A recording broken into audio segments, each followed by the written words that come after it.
Can you DIY stamped concrete? I'm going to tell you a secret here.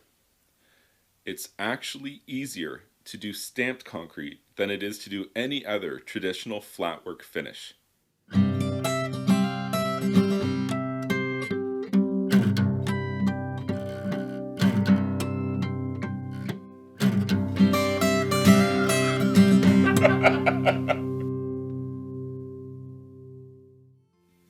As it turns out, it actually takes quite a lot of skill to finish concrete flat, whether it be a smooth or perhaps a broomed textured finish.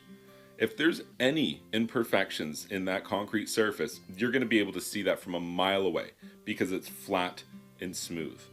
When you make the decision to texture or imprint texture into your concrete, you actually are doing yourself a huge favor because you're going to hide a lot of the imperfections. I would say that for an amateur, somebody who doesn't work with concrete all the time, you could probably get better results attempting to do a stamped concrete than you could attempting to do a smooth or a broom texture.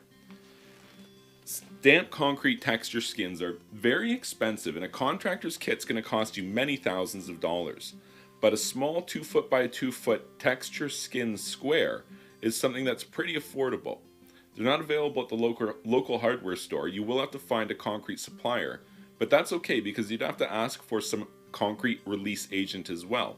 A powdered release agent before you use your concrete stamp is how you would apply color hardener, and this would allow you to make some dramatic effects with the different colorations that you're going to use. So it's not just plain boring gray stamp concrete, it's bright, beautiful, colored stamp concrete.